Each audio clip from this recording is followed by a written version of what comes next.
Goeiemôre, dit is Woensdag die 29ste Oktober. Vanoggend staan ons stil by die een sola wat sê solus Christus. Christus alleen. Ons lees Handelinge 4 vers 12.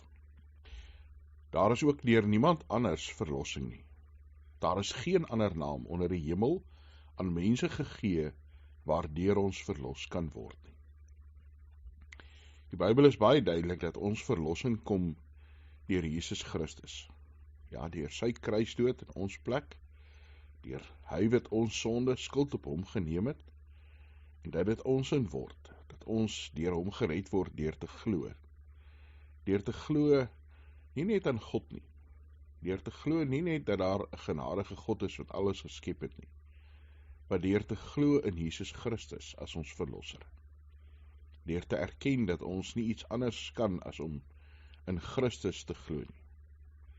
Daar's nie die profeet, een of ander profeet, of die paus, of 'n priester, of die dominee, of iemand anders wat in my plek my kan red nie. Ja, ons redding lê in Jesus Christus. Daar is geen ander naam waardeur ons gered kan word nie. Ons kan niks anders byvoeg by Jesus Christus nie. Dit is slegs Christus en in sy naam wat ons gered word. Mag dit vir jou rigting gee in jou geloof, standvastigheid, maar ook 'n groot klomp troos. Hemelse Vader, dankie dat ons weet, U is God. Dankie dat ons weet, Here, dat U ons liefhet, dat Christus in ons plek mens geword het, in ons plek aan die kruis gesterf het, ja, dat Christus uit die dood uit opgestaan het.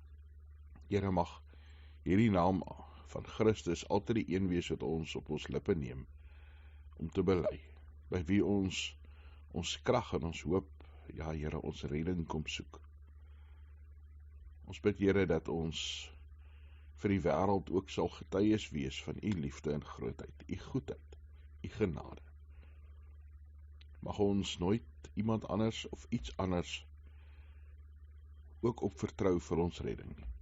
Maar onthou dat ons redding lê in U, dit wat Christus vir ons in die kruis gedoen het. Ja, Here, in U genade. Dankie dat ons na U toe kan kom.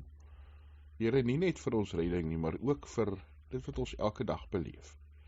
U ken ons harte, en ons bid, Here, dat met emosies wat baie keer op en af gaan, dat U vir ons sal vrede en hoop gee.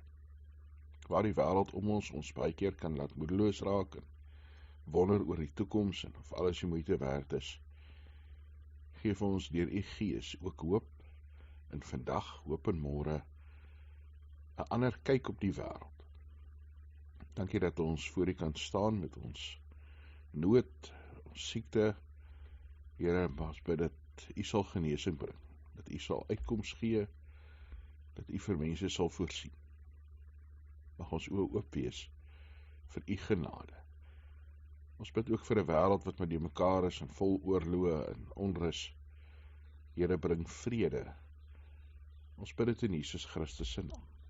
Amen.